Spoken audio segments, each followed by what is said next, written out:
1407 Gray Malkin Lane. This is the living memory of the X-Men. Don't let anyone tell you different. Okay, this is a very special,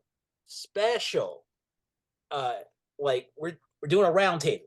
We're going to talk about one of the most least talked about X-Men. Like she is the Gohan to her mom's Goku.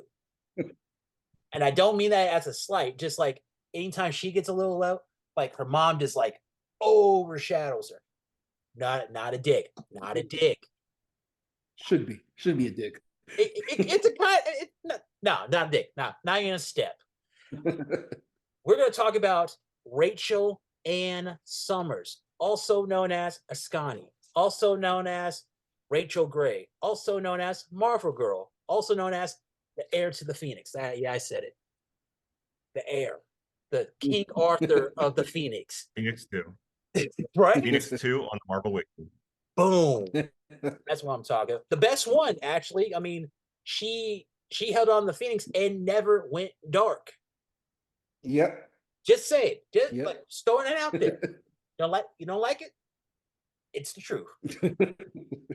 I got Koi from the Hive Mind. I got DJ. Well, I got DJ Rachel Summers. We're gonna be talking about our girl, Little Ray, our little ray of sunshine, Rachel Summers. All right, guys. All right. So, what is the like? What attracts Rachel to you? I mean, like, to me, I always thought that she was kind of like how Jean is portrayed in the movies. She's kind of like the meek one. She's a little afraid of her powers because she seems so much.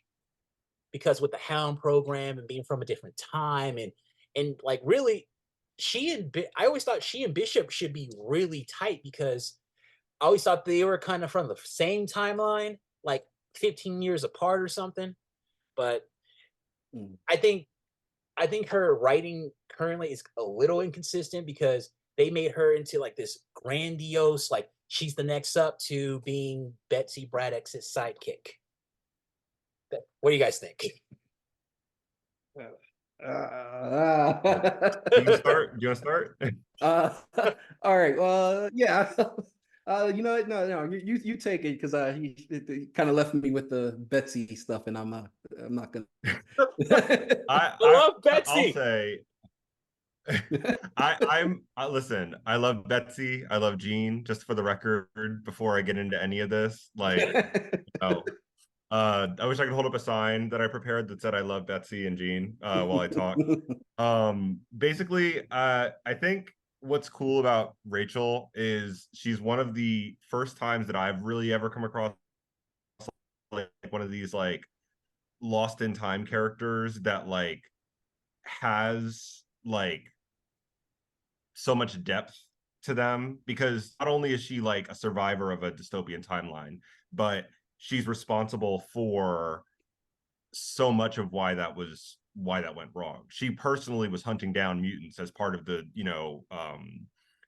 human sentinel brainwashing of mutants that was happening. The Hound hunting down mutants, and feels that still, having come back to our time, she feels so much personal responsibility and like she was used as a weapon against her own people. And I just find that so rich, and it's part of why I'm so frustrated sometimes with like the direction that she's going in the comics right now. I do like aspects of it, don't get me wrong, but like she is like POV character worthy, and we just never get that. I feel like she's constantly second fiddle or supporting, and I just would love to see a little bit more of like a focused push on like who is this person and what would it actually be like for them to be in coming back in time to prevent the future horrors that they experience. Like I just think there's so much potential there. So that's my love. That's where it comes from. Yeah. All right. So I mean, and I completely everything you're saying exactly it means so much to the character. I feel like that she is a character that showed up from the future, from a future or whatever, from and having these dark things. And then because every major storyline in the X-Men is about look at what this tragedy is going to lead us. Where is this going to take us? What is our future going to be? It's going to end up being this dark thing. And it's like, okay, but here we have a character that it already happened to.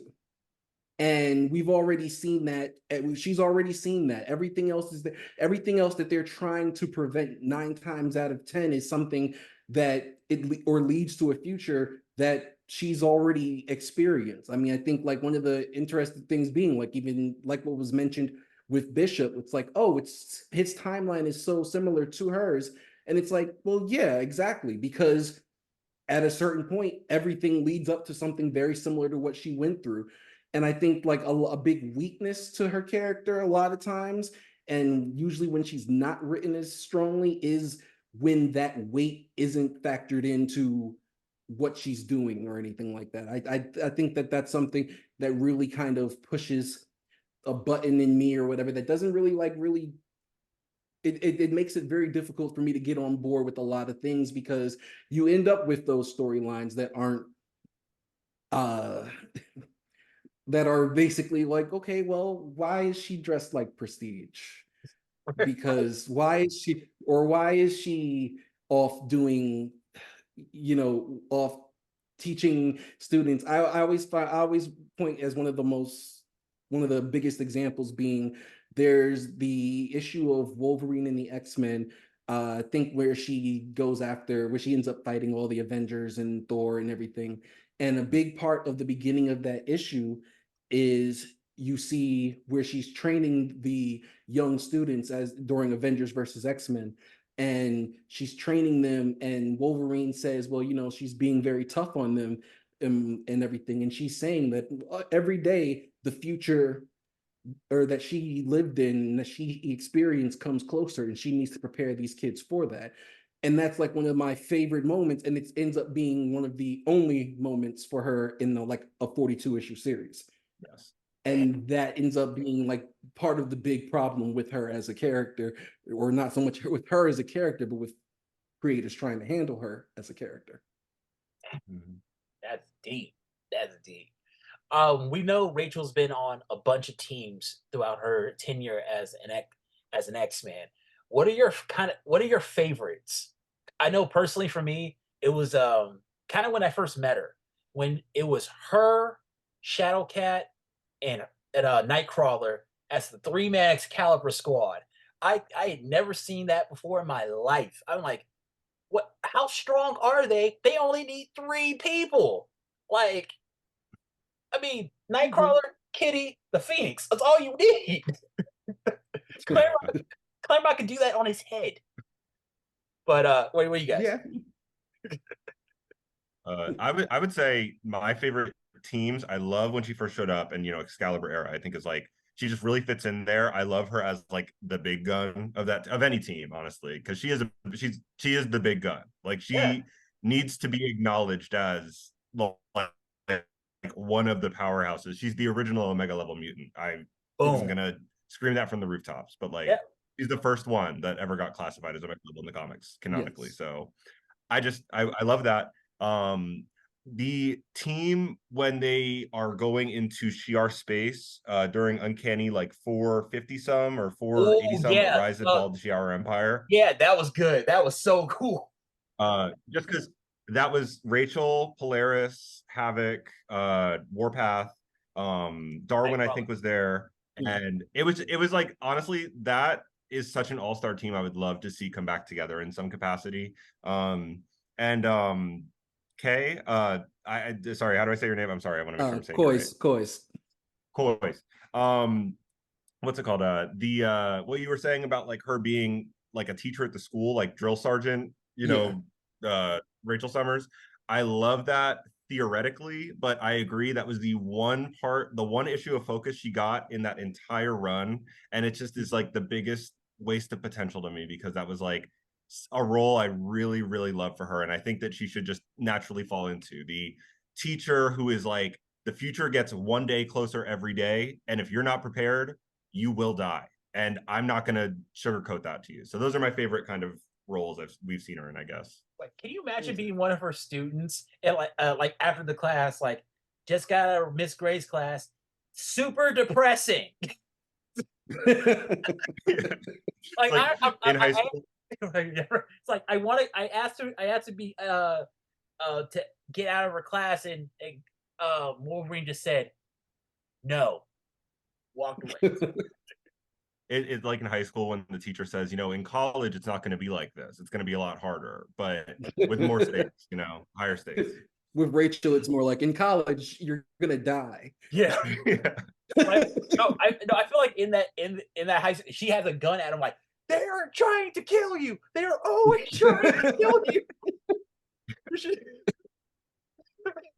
Yeah. Mm. Everyone be sure to take notes next week when my brother comes in. He's also here to tell you that they're going to kill you in the future. Yeah. Like, oh, the future? Which one? All right. Course, you. All right. So like I think like one of my favorite teams. I mean, I think it's hard for anybody to not say like Excalibur.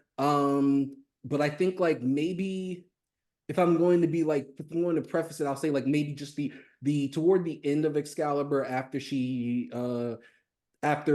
the team kind of like settled back down again, and really she was only around for a short while, but after she came back in with the Dark Phoenix costume and everything like that, but sort of when they were on Muir Island and they had that kind of lineup for a short while.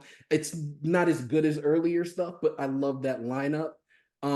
Same thing with, I mean, I kind of like the very first, the Uncanny X-Men and Claremont's last Uncanny run. That team was very good for her, mostly, especially very early on, mostly before Betsy got in, and they gave her that time frame of being exactly that big gun, being that big powerhouse, getting a chance to show.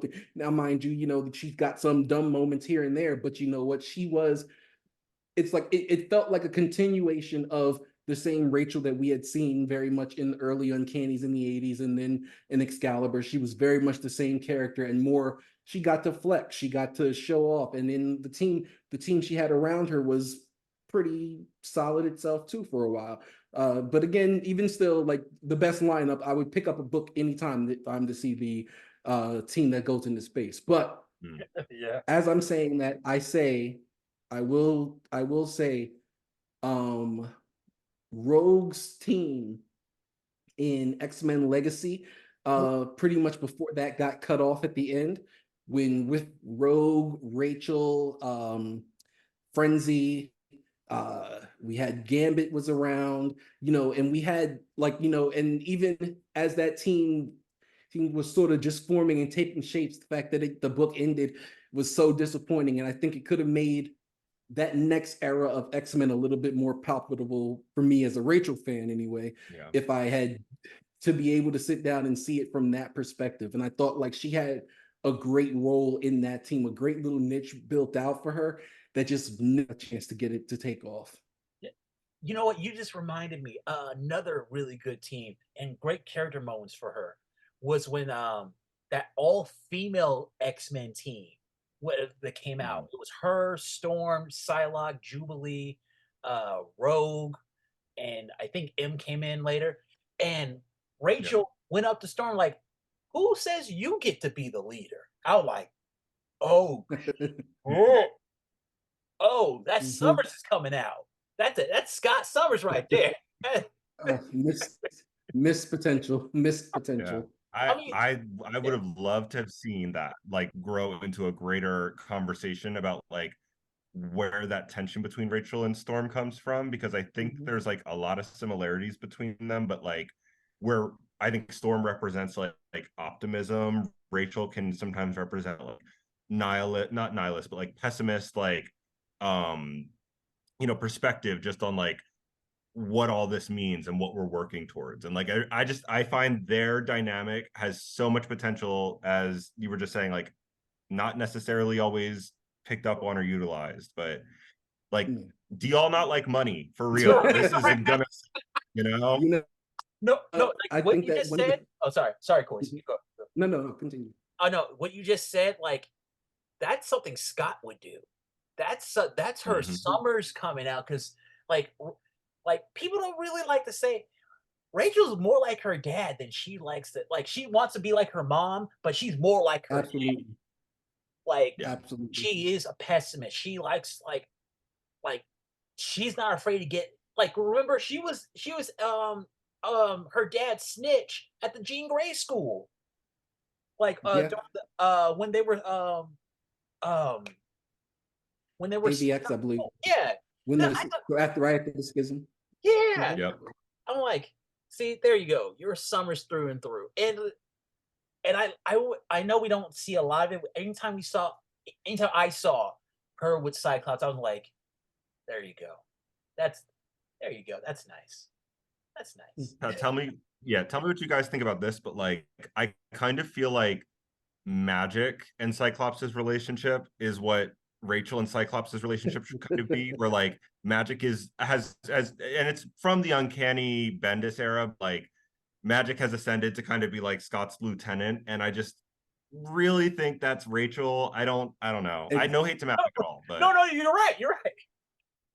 Honestly, I think because I saw like exact like that was the period for me as a fan where I was like, because I still remember like right after AVX and everybody was like kind of like, oh, well, what's next and everything for the X-Men, and Cyclops had his whole rebel team and everything like this. And it's like, because again, as much as it is like, some you can frame it as pessimism, but a lot of it is more of like let's stop looking at the utopia and start looking at the reality of the situation. Let's deal with more realism of it. Like, okay. And it's like when we're looking at the characters who like fit into that niche and what the idea of what Bendis's run seemed to be heading toward, it seems like a lot of that was just like tailor-made just for Rachel. Like, okay, you've got a team of people who are out here on the ground, who know exactly, who aren't playing games, who like, the bad guys are never going to stop, the prejudice is never going to stop, this is never going to stop. And you seem like, okay, wow. And then you've got Scott in this position where he's kind of opening his eyes wide for the first time to this version of it. And you would think maybe, okay, well, the person standing next to him, especially if it's not going to be Magneto, or even if it is supposed to be Magneto, there's a version of him that is like, there's a version of what we do that isn't Magneto, but having our eyes wide open to what the real problems are and where this is all going to head, that Rachel would be the perfect person to stand next to him and represent and to show her own perspective. Because again, it's like Magneto gets to go back and be a bad guy when he doesn't agree with everything that's going on. Rachel's never done that, even though she knows exactly where giant 50-foot killer robots leads to. Hey, I'm with you. Like, just like they always try to make it seem like she's a Jean, like a Jean Light. You know what I mean? Like Diet Jean Grey. Like you can use her if you want to do this, and this, but you don't. But she always regresses. I like what I think one of my favorite stories would. Well, I hated that she's the damsel of distress, but it was a good brother sister thing when she reached out to her little brother to come and pick her up at the end of the universe because this creepy guy wouldn't let her leave. I'm like, that is the blackest thing I've ever seen. Like, I kind of came to this conclusion earlier today. I came to the conclusion that Corsair is black. That means all the Summers are black because they all have black problems. Absolutely. All right, can we? If we don't have to claim Corsair, but like, no. But yeah, No. Think about it. He was kidnapped from his home. His wife was murdered in front of him. His baby was ripped from her womb. He was sent to a planet where he was sent to be worked to death. Then he got out, found out some other people started raising hell. Thought his family was dead. He's like, you know what? I'm gonna ride up. I'm gonna burn this motherfucker. Damn, that's black. That's Django right there. There's Django. No, but all right, Rachel. This happened like Cable, like early 2000, like 99 2000s. Cable had been getting messages from Rachel. And he was like, what's going on? And I just thought it was such a nice way to bring her back, because I thought, okay, we're gonna get Rachel, Scott, Cyclops is gone. We can get her and Jean and Cable to be kind of like family unit, like they're grieving. Nope, never came, never happened, never happened. But the fact that Cable came and got his big sister from that creepy guy, love it. That's what the book was supposed to. I do like that Rachel was present in the like Kid Cable series. I ended up liking the dynamic between Rachel and Kid Cable a lot more than I thought I would. Right.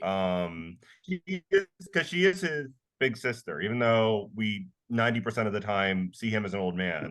Like she is his big sister, and I kind of liked seeing her in that role, familial wise, you know. I really like, because I'm like diehard with the Summers family and the Summers clan, and just whenever they have those dynamics, and like one of the things that like always kind of bothered me especially was like, all right, around the time like around the time like when that Cable story is happening and everything, when she's going and being rescued from the future, you're just like, okay, wow, well, look, we're gonna, like, we've got that moment where we're gonna get that dynamic, because especially, and then like as a fan who, again, like I'm just reading, you're reading behind issues and things, and you're expecting, okay, well, this is where this is gonna go, and then it's just like, no, I don't think, I think even as a fan, I remember looking it up to see like when the issues would overlap, where like the Jean appearances would be and the Rachel appearances and things,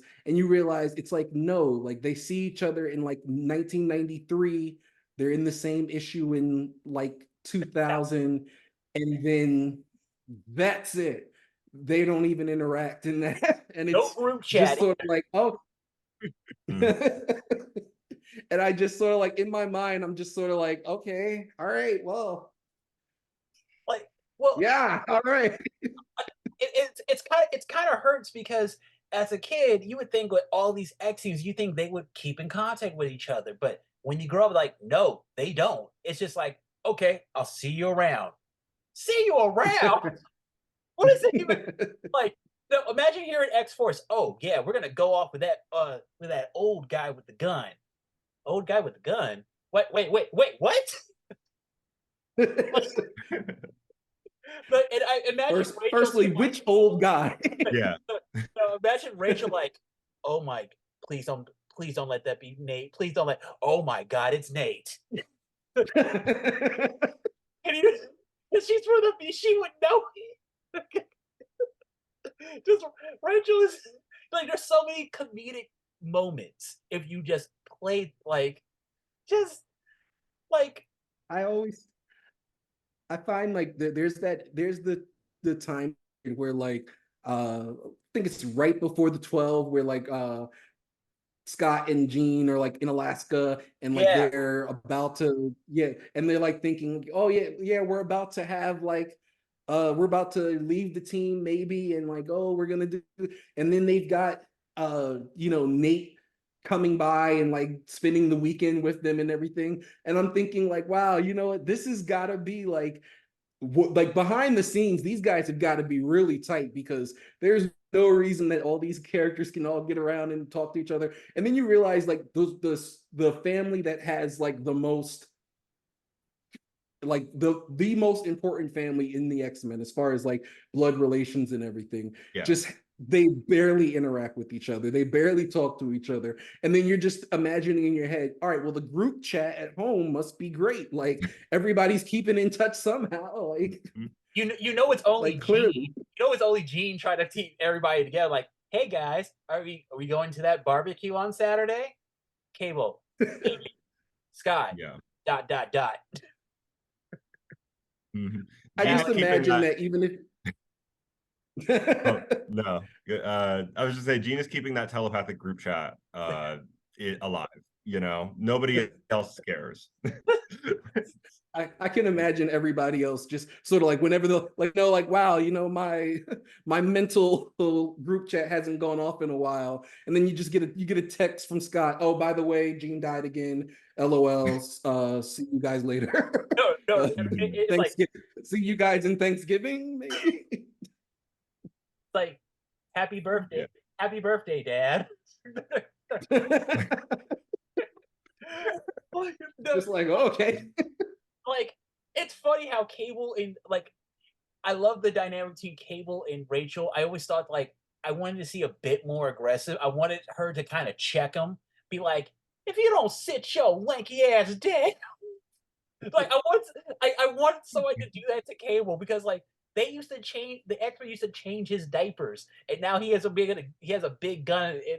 Like no, it's like, boy, if you don't sit your robotic ass down, bro. Looking like you have scoliosis. I think a big part of why he's so screwed up is because the X-Men used to change his diapers. Yeah. No, imagine how bad it is for Rachel though. Like she's dating Betsy, who probably babysat her a few times. Oh God. Yeah. Hey, Nightcrawler was just as so. Yeah. It was. Hey, everybody got to turn to watch Jean's kids in her future. That's my headcanon. That's except for Jean. Yeah, of course. Like we've never even seen Jean pregnant. Never. Jean's never seen Jean pregnant. All these kids, not one pregnancy. Never. Yeah. You know? Yeah, she's the best second. But I'm sure the paternity test Scott is just like, oh, and nothing. Like he's just paying right out. Oh, right. I just imagine there's one holiday that all the Summers get together for, and that is Halloween, because whoever chooses it, they all do a group theme. And I think one year they did Married with Children, and it was hilarious. Can you imagine? Absolutely. As Bud.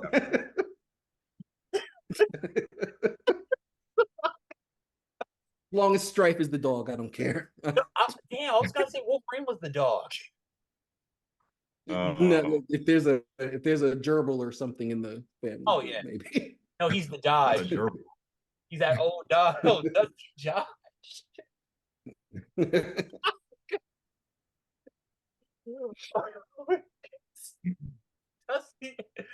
God, I hate Wolverine living at Summer's house. That was terrible. Why would you let that oh my God. live in your house? I was gonna say oh, sorry. I was gonna say we did get our Summers family book finally in like 2019 with Hickman's X-Men. I mean, Logan was there and everything that came with that, but I did really like getting to see them all for a little bit. Now canonically, we've all lived in the same house. Yes. We could have a I imagine it was very sitcom-ish at times in that House on the Moon. I mean, I find like all the little bits we got of that, like to really like everything about it kind of bothers me that we didn't get to see it because there's so much story potential, aside from the fact that like Vulcan is somewhere tripping out talking to himself in the corner, or his little projections of his friends, and then like you realize like, okay, wow, we had, because when you look at Rachel and like really her character, you realize how much of it is like, okay, this should have been the moment. This was the fulfillment of like 10 different story arcs of her wanting to have that family unit, wanting to have this family connection, wanting to do that. And like, that's one aspect of her. Like, I think there's like maybe 2 Rachel Summers stories, and that's looking to reconnect with my family, and looking to sort of, prevent or predict my future or something. And I think with those 2 storylines, it's like, okay, well, look, here's the culmination of one, and we got some really great interactions with her and Scott and her and Cable, especially, and those were really good, but they were like, you got a page here, you got this here, and it was just like, okay, more missed opportunities, but I guess, when it's Hickman and he's like, changing the world, like you can just take what you got. I honestly, I think Hickman's a robot. He doesn't know how to write relationships. It like everybody was like, hello, Rachel. Hello, The Game of robot. Thrones. The fire will be the fire. What the hell are you talking about? The fire will be the fire. What? I don't know. I think that's a top 10 Vulcan There was ever. definitely Like that's top 10 Vulcan characterizations. Robo Rachel, I was like, but like Vulcan, perfect, spot on. Let's do that. I'll do a whole series of that. Mhm. Let's go. You know what? You're absolutely right. We did get some nice stuff with Rachel and Scott and Kate, and Scott and Nathan, but we never got anything with her and Jean. Never. We even got something with her and Hope. I hate Hope. I hate Hope. Like, just that's she's the one time where I thought, like, you know what, Psycho should have sat that one out. Should just let that kid die. Like, we would got to know it eventually. During Messiah Complex, wait. During Messiah Complex, he should have let that baby die. You're saying? Yeah, I kind of, I kind of, yeah. Because then we would never. This is you from the future. Drop the baby. Drop the baby. Like, Scott, you don't want to get in this. Why? She's a mutant. She needs to be saved. She's a baby. No, bro. When she's 15, she's gonna shoot you in your eye. You don't want that. She shot you in your eye, bro. How do you know that? Don't worry about how I know about it. Don't stop changing the subject. Don't save the baby. Like, euthanasia. Have this one. He's old one.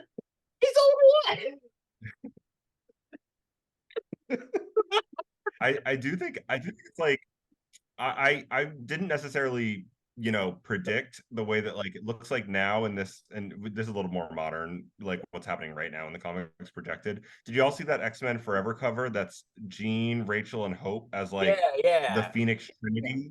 Yeah. I think it's really interesting that there's like potential for them to kind of become like a Father, Son, Holy Ghost moment for the Phoenix. It's not something I would have predicted or necessarily would have wanted to lean into, but I'm open as long as I think Rachel needs a really defined role or connection to the Phoenix, because for so long AVX, nobody tapped her as the one non-corrupted Phoenix host. Nobody said, hey, you should maybe chime in on this. Echo recently got the Phoenix Force because the Phoenix Force has been kind of shopped around Marvel, in recent years for whatever reason. And we don't even know how Rachel would feel about that. You know what I mean? When the Phoenix is kind of like her third, like she's got this intrinsic connection to it. I'm really curious. I'm curious what you guys think about where she could go with the Phoenix connection. I feel like she should be a little bitter, like a little mad, like not mad, but just like, okay, like not like I would love like a little rivalry between her and Maya over the Phoenix, and like Maya's like, oh, the Phoenix is never gonna let me go, and Rachel's like, I used to believe that too. I would love that, actually. You don't need to do. You don't need to do it. It could be half a panel. I mean, I feel like, because I mean, all of that is very much exactly like, sort of like it's been like on the tip of everybody's mind, like when it comes to Rachel and the Phoenix for like years now. I mean, like, oh yeah, well look, I still remember like just like banging my head, Thor needs somebody a Phoenix host to really explain the Phoenix to I think it was Jane Thor. And it's like, oh, okay, who's it? Oh, he's gone to Quentin Quire. Yeah. Okay. And then it's just like, and it's like, it hurts, but then it's like, it's more like, okay, because like you kind of don't want it after it's been shopped around to everybody. But then when there's those important moments, and I think like Jason, especially, like he's like, enemy of Rachel #1 when it comes to just writers. I feel like the X-Men in general, like it's really? No, okay, not the. It's more competition. It like he saw what Hickman was doing with the X-Men as major competition, and he thought like, hey, I can either go with it or I can rebel against it in my book, which is why he took away Franklin, which is why They don't talk about mutants really in those books. Just saying. I mean, I've seen very much like I feel like, especially like going back to like Schism, where it's like we get a very good idea of what Jason Aaron likes. He likes Wolverine. Yeah. Okay. Yeah. He likes the Phoenix. And then after that, it just feels like, okay, he likes the goofy X-Men adventures and things like that. But aside from that, it's like he thinks like it kind of expresses himself almost as if, okay, the X-Men is a goofy squad who does goofy stuff, and then Wolverine goes out on his own and like saves the world and comes back and has to deal with all their goofy crap. And I feel like that, like especially when you've got a very strong and serious character, like you got the lineup he had at one point is Storm, Wolverine, Rachel, you've got Nightcrawler, you've got pretty much all these all stars of right? the 80s. Yeah. Say again? Amazing X-Men, right? When they brought that was oh no, yeah, and exactly. Amazing X-Men was that he had like the first 6 issues or so of that. And then it's just like you realize just like how it's like it feels like everything is just so like, okay, well, everybody else is just a goof. Like, Yeah. and I mean, I feel like that. No, go ahead. Finish your thought. No, I was saying like I feel like that kind of like shaped exactly why like, and I mean like it's like 42 issues in the modern era is a very long time, and like when you've got 42 issues and you do nothing, and then at the exact same time that was going on, you had all new X-Men, you had uncanny X-Men, and you know, those have their strengths and weaknesses to themselves too.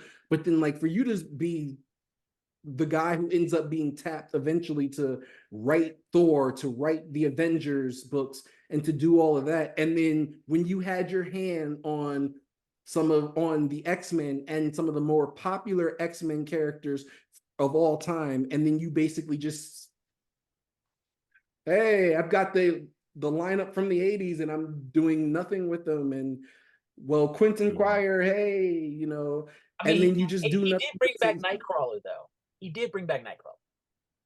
Yeah.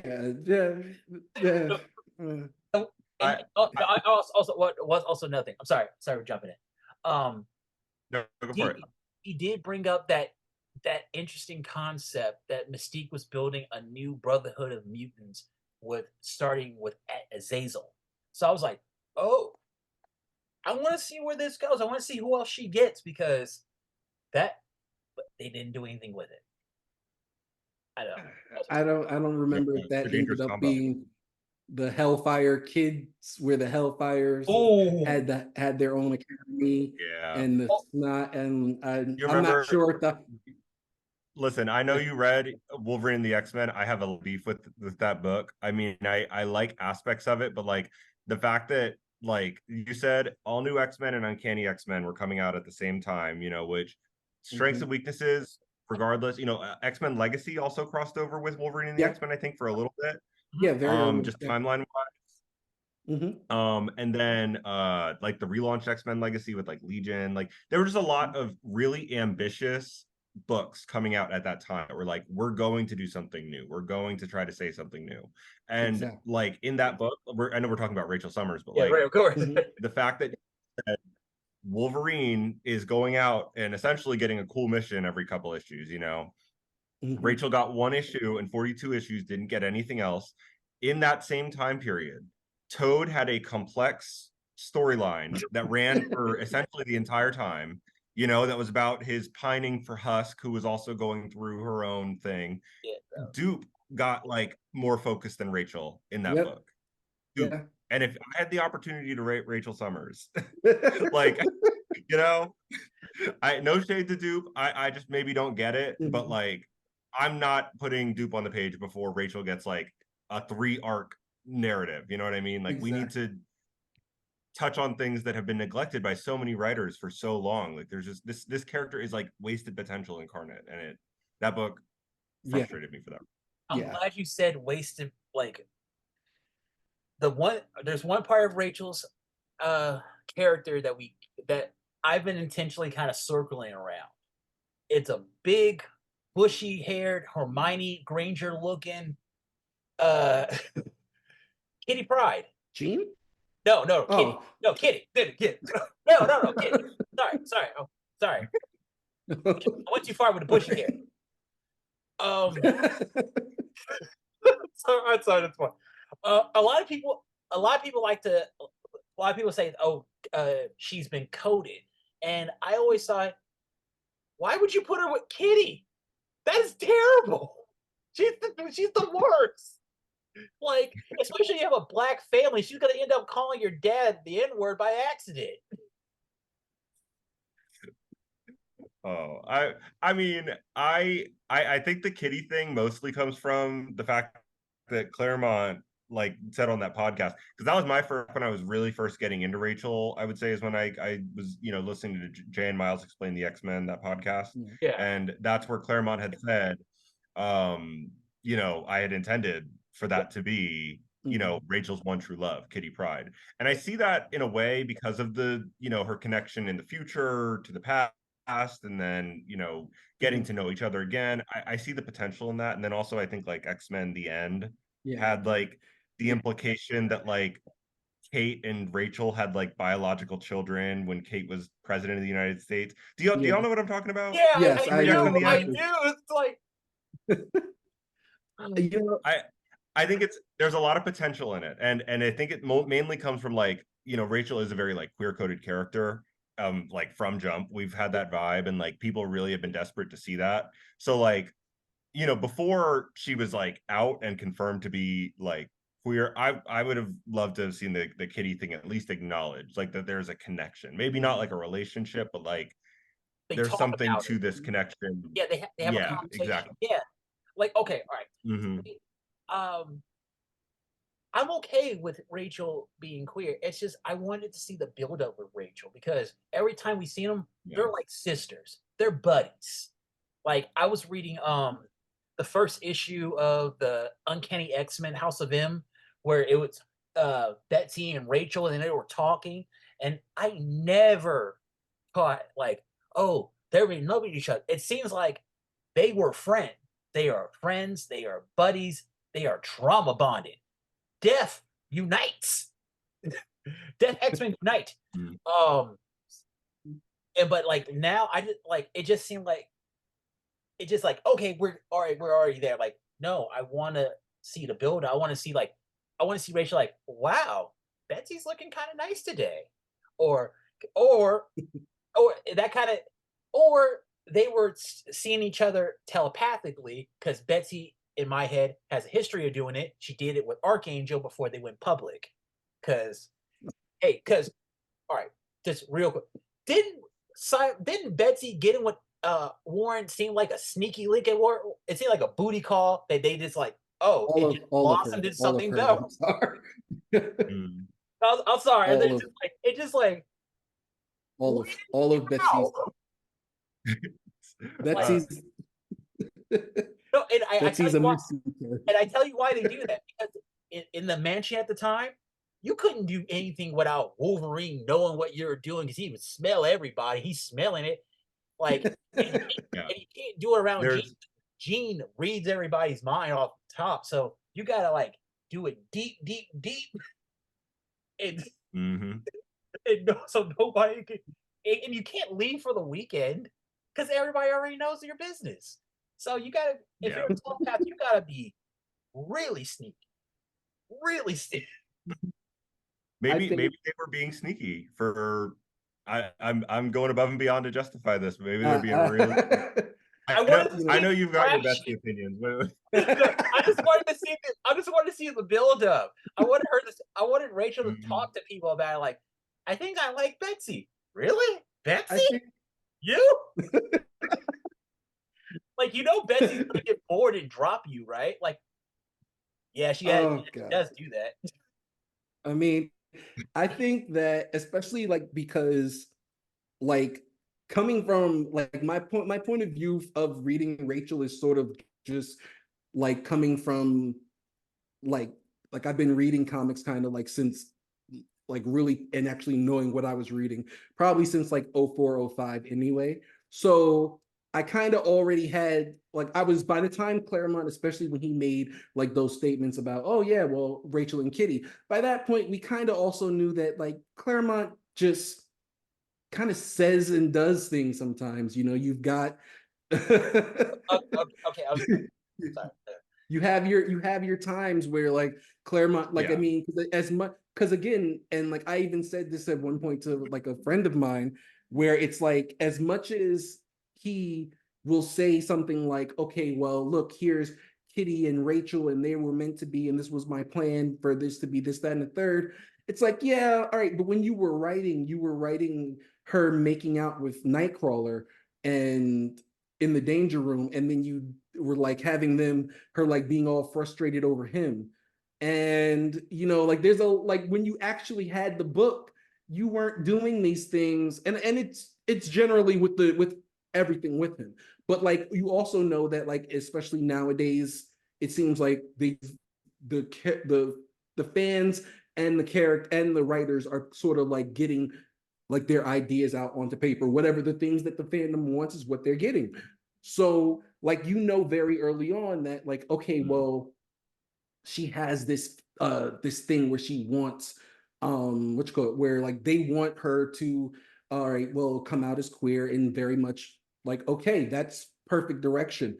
Then there's like the issue of I think they must have had the issue of well with who, and they weren't ready to go there with Kitty. And like personally, I don't think Kitty's the right person for that because like if you read the actual like when I read the actual books, it's like well, like she's like the first time she meets our Kitty 616 Kitty, she's saying, well, this girl is oh yeah, of course we have this connection in because like you raised me, you were as much a best friend as a mother and everything like that to me. And I'm like, all right, well, so maybe that's not the best person anyway. It's like but then you like an move Oedipus on. complex, right? Exactly. And that's pretty much, and that's very much like how I always pit it whenever that was, because it's always been a popular ship, I think. But I feel like that's always been like my one off of it is more like, well, there's actually like she said, and it's the same, and it was pretty much the exact same thing with Nightcrawler, where it was like the Uncle Kurt, remember that when you were screaming because you almost killed Uncle Kurt? And now it's just like, all right, fine. But then I feel like they landed on a character with Betsy who was not, who was there, who was available, but who needed something because her book and her adventure and her character and was kind of flailing, and she needed that. And they kind of gave, and they, I guess, you know, there's nothing wrong with solving two problems with, you know, one thing, but you're actually seeing it in practice, it's like, okay, you paired up Rachel with a more popular character, which is always going to be a very delicate balance when you're putting a struggling mid-level character with a very popular character. But then you see that and you're just like, okay, but all right, but Betsy though? Yeah, right. It doesn't make any sense. Like, I mean, like I could come up with 100 ways to justify it, but I'm always going to sit down and say like, all right, well, but on the back end of that, let's see, like, well, she tried it with Havoc, she tried it with Scott, she tried it with Cable. Now now we're down to Rachel. I'm sure after Rachel, she'll move on to Nate. After Nate, she'll probably go to Hope or Jean. And it's just like that's just where it sort of seems like, and it just really it kind of feels like you've got all these characters and everything that Betsy seems like she's so much closer to. And even Rachel with the same thing, where if you had to name the top 5 closest characters to Rachel, Betsy might make it as number 5 or 4, maybe, if depending on who you're looking at. But they're not in each other's circles. And then they just landed on each other. And then it was just, well, we're here now and we're off to the races. And it's like they gave you no reason to really look at anything but what the fuckery of it all. Like, okay, where did that come from? Okay, I guess we should just be happy with the representation, but Or we could like talk about like, all right, well, I don't I don't really want them together. All right. I think that. Sorry. Oh, Go. sorry about that. No. Go for No. it. You go. No, you haven't said anything. Um, You good, bro.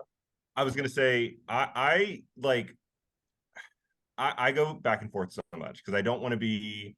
I feel like I love Rachel Summers. I want people to love Rachel Summers. Like I see that like Retsy as a does resonate with people, and I don't want Mhm. to totally like shut it down per se. But I think like without a doubt, what we can all agree on is like the way that it's been written. At least I think there's a universe where it's not like this, but the way it's been written, Rachel loses her edge when she's with Betsy. There's just not that same like perspective, and maybe there's not room for it because Betsy is the bigger character and has more of like a, everything that's happening revolves around Betsy. So inevitably Rachel is going to join that. But like Mood. I just don't see the edge with her. There's probably a universe where it could work. I just think like within the context of and you were saying something earlier too about like you wanted more build up.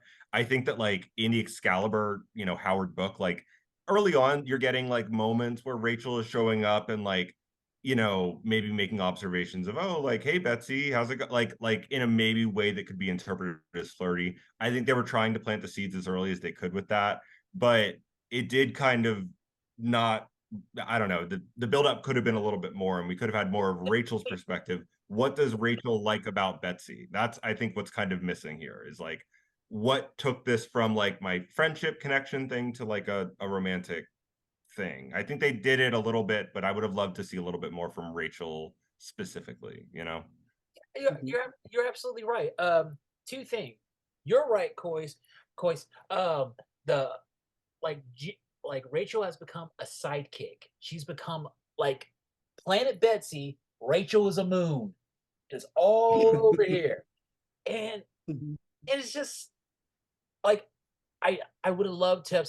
Okay, and the scenes they planted at the Hellfire Gala with Rachel and Betsy, it just seemed like she's like, oh, I haven't gotten any since this entire time. It just seemed like, okay, this is how women talk to each other. Is that what they like? Is it in their telepaths? So they don't have boundaries. So I don't know if this was flirting or they were just like, girl, I my mean, job's I hard. feel like I feel like it's more like, all right, like there's a point where you're reading that, especially like because very much like you read it and I read it and I was like, oh, this is where they're going with this. And I was like instantly I knew, okay, I knew that was where they were going with it, but I didn't know it because okay, I'm reading two characters flirting. I know it because I'm like, okay, well, this has been the pattern that's been going on for the You're looking last at the couple. macro. Okay. Yeah, exactly. And I mean, again, it's like you run into it and you're like, all right, well, a big part of it is the reality of the situation, which is that Amy Howard's books were getting canceled. Um, and so when they canceled that Excalibur run and they moved over to Knights of X, I believe, when they did that, it was a very big, it's like, okay, well, we need something to, a hook to that thing. And so while that might have been the direction they were going, but when X Factor's is gone, so Rachel doesn't have a home of her own, and when Excalibur's last legs, and they're still going to try and keep pushing in the car, even though it's out of gas, it's like they had to find a hook to really. He put it in, and they said, "Okay, well, we were going in that direction anyway. Let's just rush." But the detriment to that is, I think when you look at characters of Rachel's levels, and I don't like, you kind of say like proud C-lister, maybe a B-lister, but like when you look at those characters of that level, you really don't want, like, I feel like, okay, even if it was Kurt, like as much as you would dislike that, Kurt's not exactly swallowing her up as a character. You know that she's the bigger character, even if he's the more popular, more well-known or whatever, she's not being swallowed up by him as much. Whereas Betsy, it's like people like a Betsy book is going to sell out in droves anyway, you know? And so like for Rachel to get caught up in that storm, and it's like in my perfect mind before, in my perfect world before it actually developed into that, I thought that a very good, that those characters, like, you know, you look at a character like, you know, be it male, female, whatever, with like of court, like Corvus, who was, you know, just placeholder love interest or whatever, is probably the only thing that you can kind of get that actually works for Rachel when you have a character you insert who is meant to orbit her, as opposed to inserting her into somebody else's story where she'll get a few moments to shine. She'll get a moment to be, I'm the Mother Ascani right now in charge of the new sacred library. And you're like, wow, that's really cool. And what is your purpose and role? To help Captain Britain. Yeah. It's giving very Gabrielle Rachel's from Xena Warrior Princess. Yeah. It just, Yeah. she's a Robin. She's essentially like I Rachel's one of those characters. Yeah.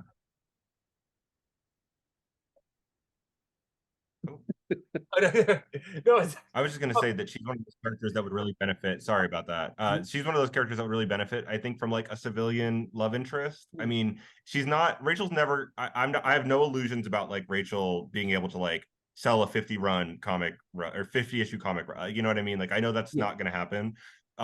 So like in that way, like I just think in the background, it makes so much sense for Rachel to seek connection with someone, not an A-list X-Man, you know, like someone who just can support the narrative and maybe build her up to the point where more people are interested in her story and there's more everything. I don't know that like her role in the other world of it all that's happening right now is winning anybody over to her. I think there's a much better showing happening in like Rise of the Powers of 10 a little bit, you know, and I have my own thoughts about the Fall of X event, but like Yes, she's very much in a very specific role doing time-based telepathy, like running shit. And I think that is so like much cooler because it's not based out of the otherworld Betsy connection, which has, I mean, it swallowed up Jubilee, you know, for a while. It swallowed up, you know, Gambit and Rogue, you know, like Apocalypse.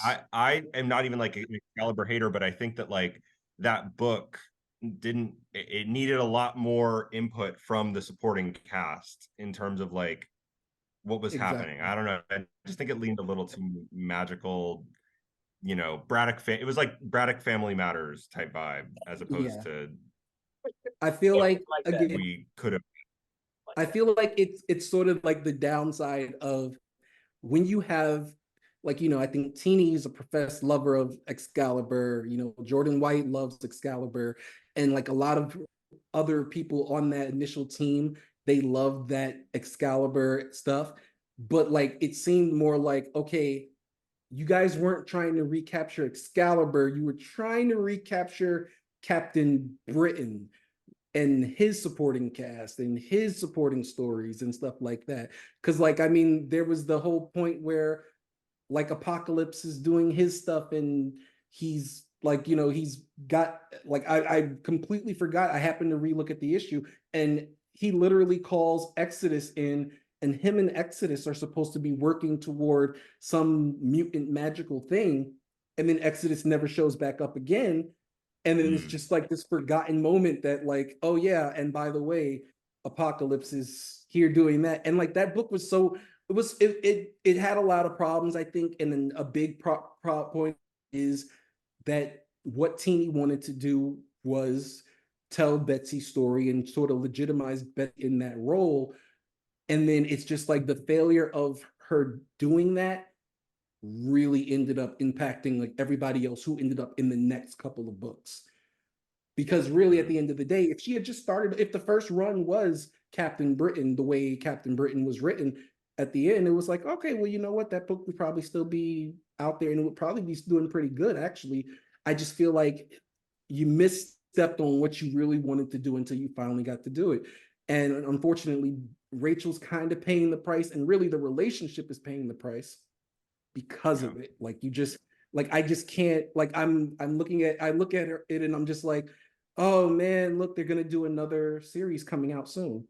In the feature with the wedding issue, and you're like, oh, okay, going back to Otherworld again with Teeny again. Okay, Oh man. yay. I'm hoping that the fall of Krakoa, which I'm necessarily excited about. I love Krakoa, and like Rachel had found a really neat niche, I think, with X Factor, and like being a psychic detective is just something when we were talking about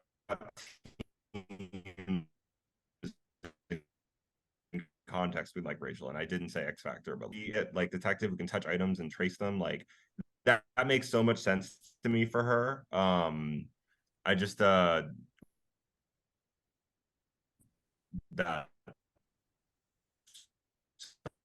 so much more for her. Oh, It, I it, think my internet. yeah, you kind of froze it. Yeah, you Okay, cut I'm out. still here. My internet Okay, kind of okay, sucky. Sorry about fine. that. No, it's cool. Um, one thing I thought was kind of funny about Rachel and Betsy getting together is how much of a stereotype they became. Because like they immediately moved in together. Immediately, like, whoa. There's no like, hey, I don't want you. You should leave my house at this point. There's no like, oh no, my I want you in my space all the I time. mean, What?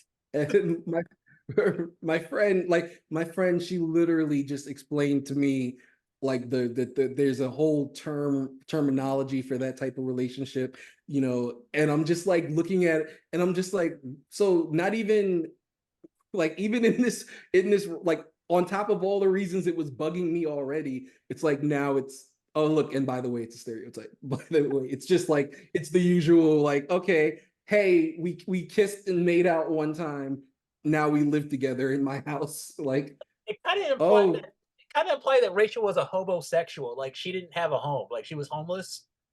Like Well, I homosexual mean, it's like interior. they close they closed down X I Factor, everybody left the moon. She's just like, she needs to yeah, eat. she had two homes. Yeah. Well, but yeah, but then like by that point, nobody's living there. Mom and dad are in the tree house, and Cable's in the future. And people are just The randomly going boat. to Wolverine's room for some reason, and you're just like imagine being at the Summers house and you're going to the fridge to get yourself like something to drink, and you just see Solemn come out of Wolverine's room. And you're like, not my problem. Yeah, See you later. I'm See you no, later, no, bro. no. I'm no, no. I don't think. I think anyway, just living in a house with Wolverine, I feel like would just be like just like, oh wow, like I'm coming out of my room and then Wolverine's walking out of mom and dad's room, and you're just, no, not for me. I'm Why you gonna think go now. Alex left? Like, no, I bet you with Alex, he is like, I want to say it's because Jean looks like Maddie, but no, I don't. I'm right next to them. I can. Jean likes to project her thoughts when she orgasms. I don't like it. I'm not a telepath. Nate and Rachel can block that shit out. I can't. This is bullshit. That's why he left. I'm sorry. It's just, like I can see that, honestly. Having is such an award bad plays.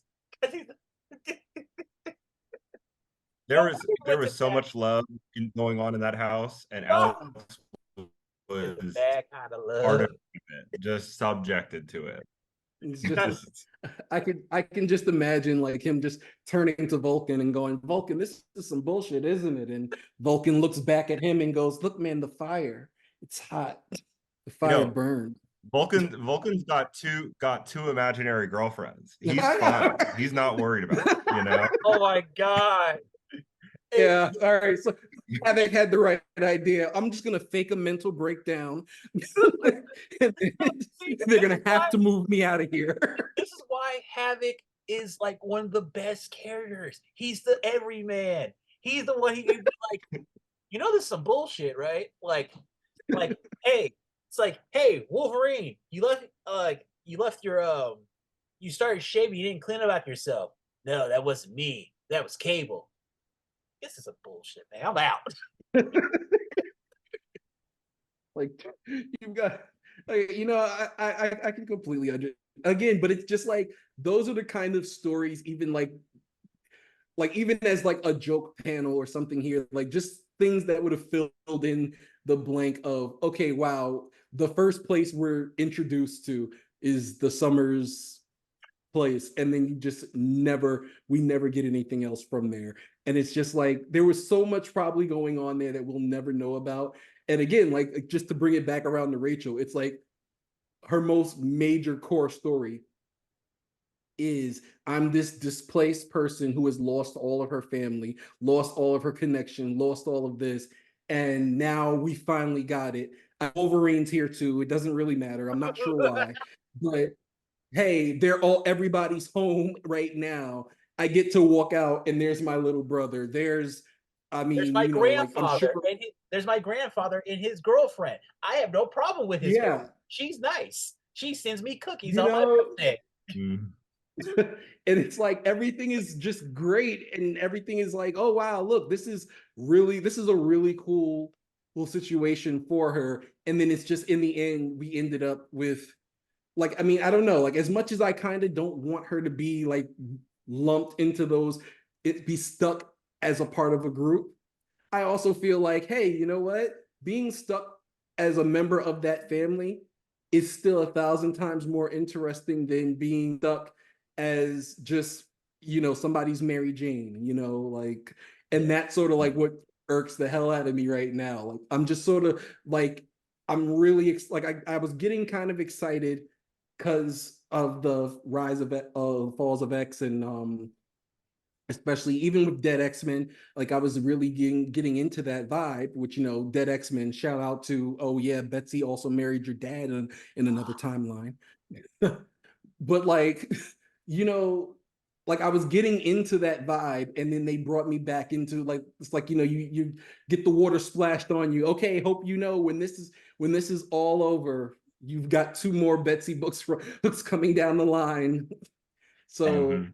and I mean, I think I had said recently, uh, I had said that, like I'm not entirely 100% with the Phoenix and with Rachel getting the Phoenix. It's very interesting where it is like, because like, 2 years ago, it would have been like, oh, hell no, why the fuck? Be like, no, please give it to Jean, give it to somebody else, anybody else. Like her fans want it or whatever.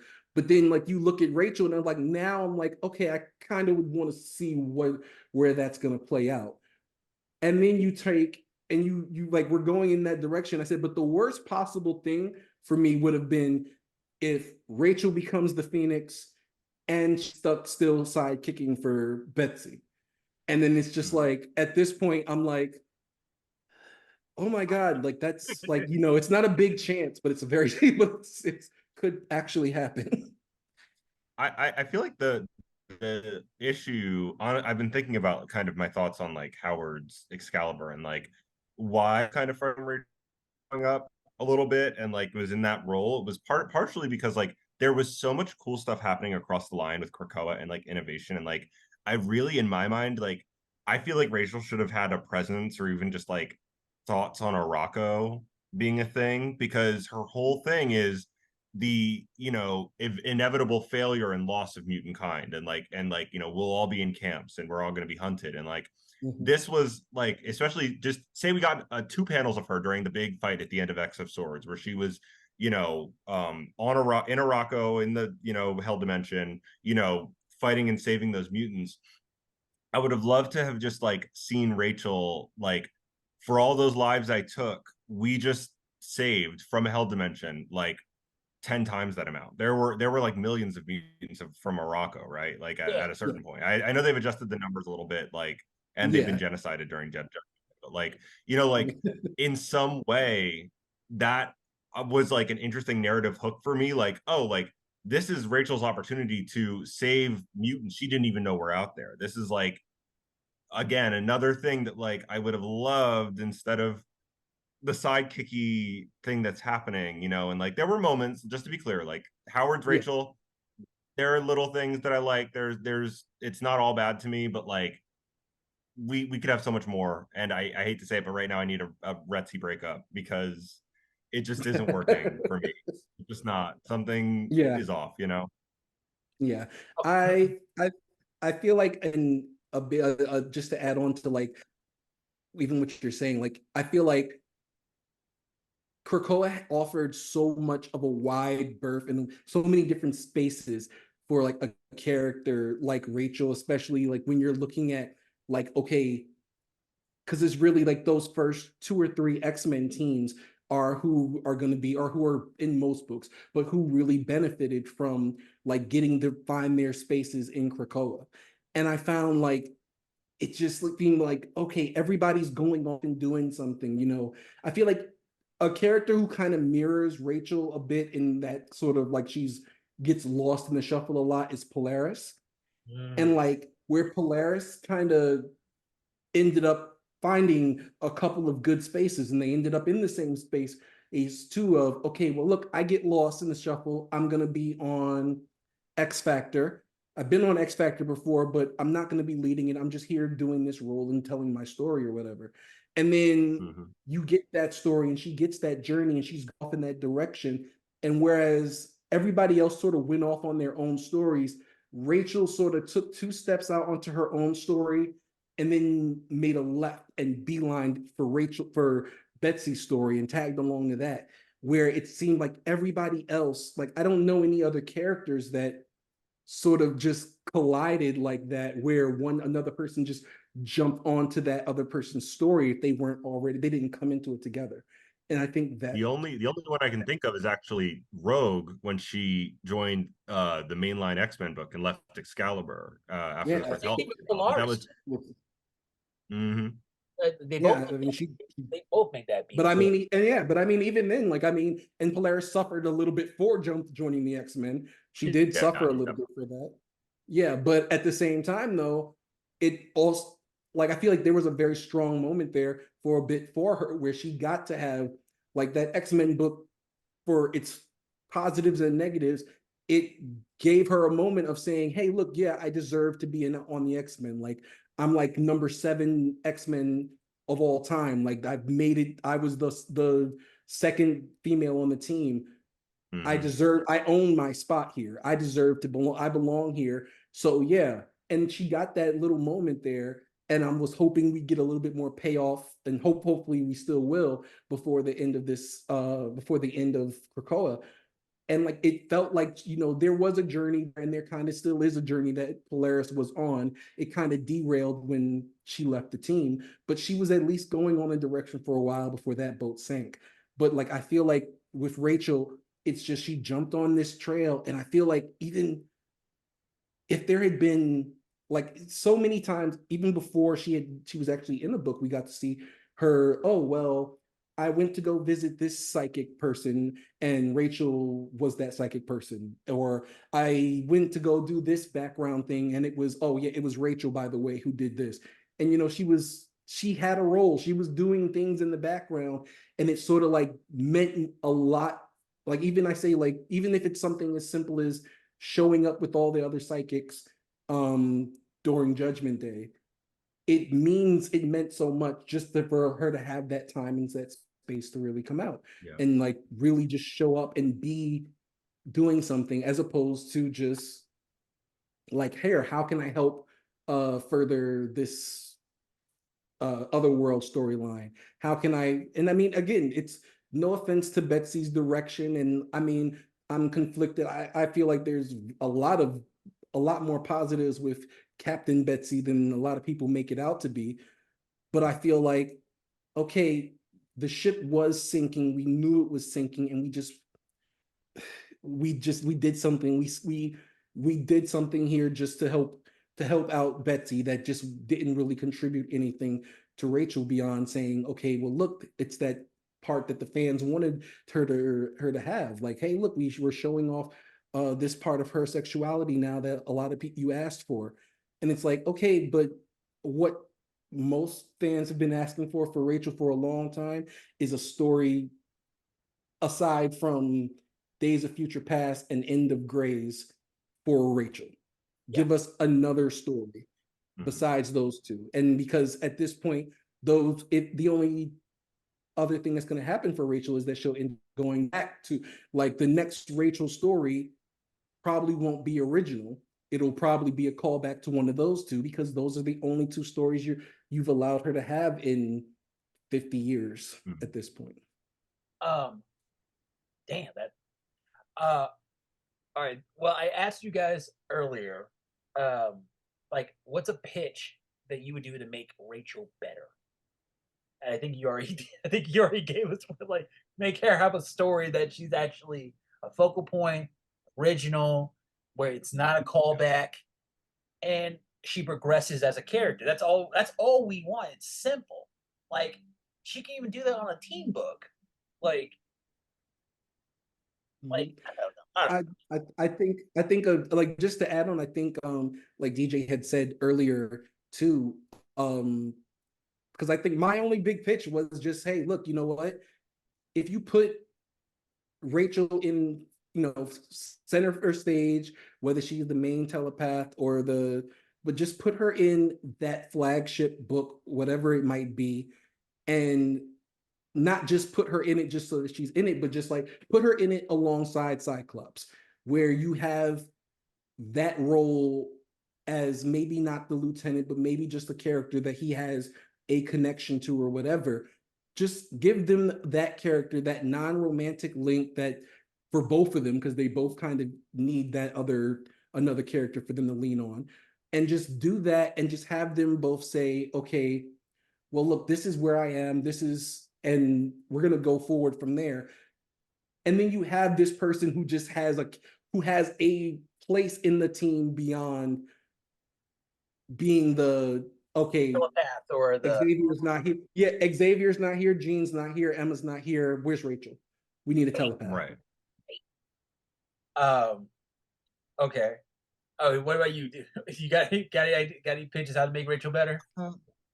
I mean, just in terms of better, I do think, like I said, like there's probably some universe, and this next Retsy story might be good. So I don't know. My pitch involves Rachel kind of being single though, just because I feel like the relationship clearly kind of hasn't worked, and I would hate for it to define her, like, more than it kind of already has. I don't know how to say that in a No, no, respectful way, you but said it right. I No, really don't.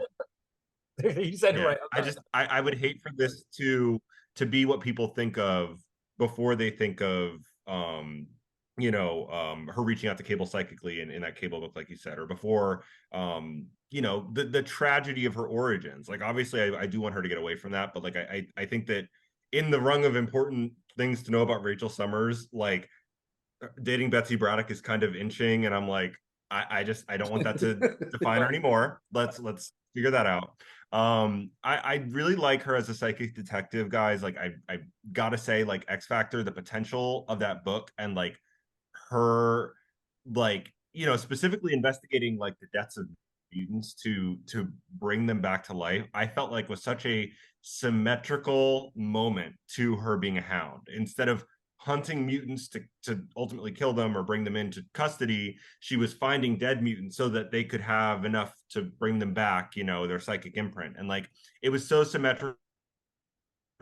It just felt really like a culmination for her. I would want to take that in a new direction, maybe with the fall of Krakoa. Like, that's something she does independently. She's one of these characters, like in the Himalayas or something, like in touch with the larger mutant community and doing that sort of monitoring, especially if there's a Phoenix connection at the time. Like, her power could just, totally handle something like that. And I would love to see something like that from her. And then, date a civilian on the side or something. Just give us that personal connection. But Yeah. she's a powerhouse. I want to see her powers utilized and like that. So I Yeah. would like to see her.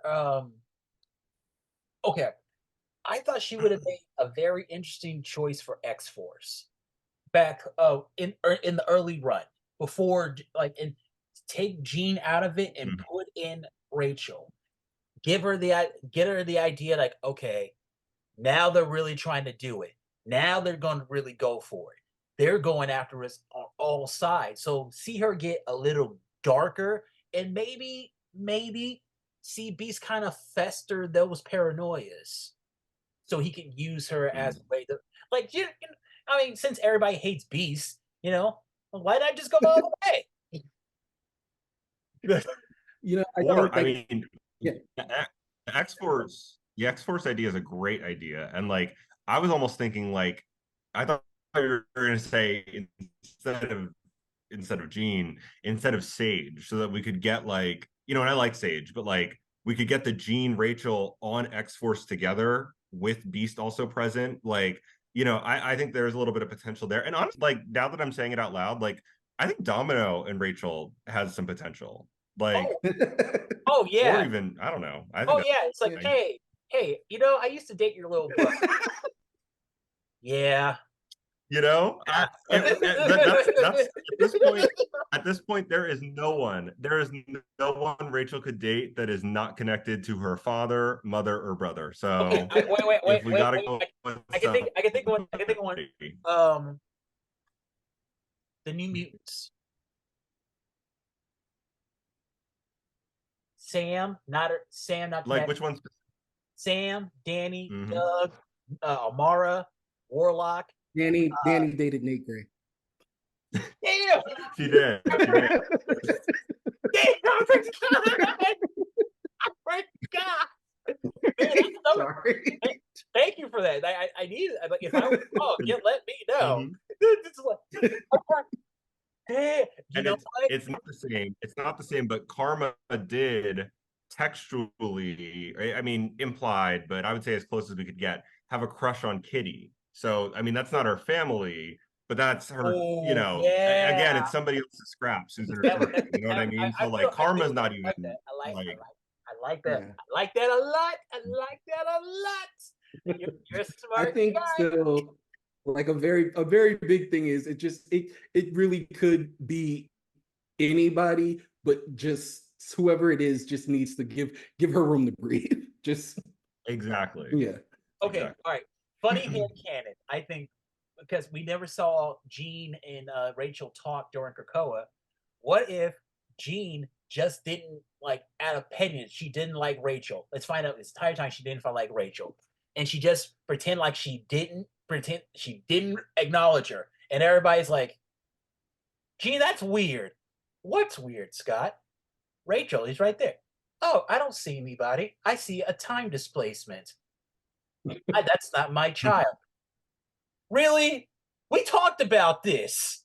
Like, no, you talked about it with your slut. Come on, you don't have to talk about Maddie. I wasn't talking about Maddie. I can just see anytime you look at Rachel, anytime I feel like Jean's attitude to Rachel is just more like that. She's that daughter, that child, that one child that she's just disappointed in of all of them. It's just like she's just so oh, look, Nate just destroyed, killed all the X-Men, remade made a universe where there is no love. And she's just like, oh, Nate, come on, don't be silly. No. She's like, hey, I like that concept. She's like, I like that. Cable walks around with a gun and he shoots, hey kids, do you want to go join my murder squad? And she's like, she's like, hey, remember, she raised them. She probably taught them how to shoot. Like, yep, shoot those apples like I taught you. Like, yes, stepmother. That's my Nathan. I'm like, I always pictured in the treehouse, Jean is so proud of Kid Cable. She's talking to Kid Cable all the time. Finally gets to raise this son and traditional family unit. I'm picturing her hanging up pictures of him with I don't know, on missions he's going on, whatever. and Scott's to Jean in bed at night, Jean, I really think you gotta give Rachel something. Rachel is just just floating. She's like a stoner. I picture her like, just like the daughter who's like hanging out, just vibing. And I was a big advocate for Jean. Like, reach I think out, just it's just give her something. she's just like Scott, the spikes. What is with the spikes? I'm not going to. I'm not entertaining you until you explain the spikes. No, and watch all the men in the family are really sympathetic to Rachel. So they're like, Rachel, it's okay. It's okay. It's like, Uncle Alex, she always does this. Like, it's like she's a bitch. Talked about, we knew this for years. I think, and I think that as much as, because the interesting thing about it is that when you get down to like the gritty of like when you see Rachel like in her, oh, this is happy Rachel, sad Rachel, this Rachel. Whenever you really get into Rachel as a character, and then you get into Jean as a character, you can kind of see why they wouldn't be compatible. Like, all right, these two aren't friends and they don't really get along because they kind of travel in different circles, like even within the X-Men. And then like their roles, like you've got the heart of the X-Men, and it's like, okay, but Storm is also the heart of the X-Men, and Rachel doesn't always vibe with her either. So you kind of like, I can see why they wouldn't necessarily get along. But then it's like, it's at this point now, after 30, 40 years, you're like, wow, she really might not like Rachel. And like, there's no evidence to the contrary. like to I Jean, don't think like Rachel is trying not to be the Meg of her family. well, Strife is the Meg, but oh God. Oh Yeah, that's a good point. I was about to agree. That's it. Yeah, Meg, Rachel's like I don't know. I kind of like a Brian in that she's kind of separate a little bit. Yeah. She's not human. Well, she is, but like she's like 1/3 Phoenix or something. Like there's just something else going on with her. But Cyclops he really tries. I mean, yeah, he's busy with other stuff, but he does make time. He took her and her brother on a family trip on Morocco. How many fathers? How many daughters say I went on a honey trip with my dad, and my Yeah. and I had to kick my little brother's ass. Who doesn't do? What sister doesn't like kicking their brother's ass? I think like that's too. You knew she was a bully. I think that that's a great like just the idea, like, because I always say like Scott and Rachel, like just the dynamic, like just looking at them as characters, they fit together as like, okay, wow, yeah, I could see this being like, okay, the Marvel father or daughter duo or whatever that likes to that run around and do adventures or do something like this, and you can kind of like see the connection there. And then it's just like you can draw those lines out anywhere with kind of with Scott and any of his other kids. Maybe it's because he's just the lead. He's just the leader anyway, so you can kind of fit a dynamic in. But I feel like with Rachel especially, like that's why like I think like any great direction from her or any direction that's going to involve another character aside from Cable, because I think her and Cable, like as a duo, adult Cable, young Cable, either one, I feel like those, like that's a very strong duo for each other. But I also feel like, all right, if it's not Cable, then I feel like a great pair for them, I feel like a great one of the relationships that should be explored of all her relationships is probably with Scott, because Jean, I don't really see like a story there beyond oh, the Phoenix is doing something weird, let's go check that out, but you have to be quiet because I don't want to hear your voice. So aside from that, like I could see like Scott and her, like you could come up with any story scenario and say, okay, yeah, and then Scott showed up with his daughter who lifts up cities, and she's going off to do this, whatever. Yeah, I think in terms of characters that like you pair her up with, Scott is my number one choice.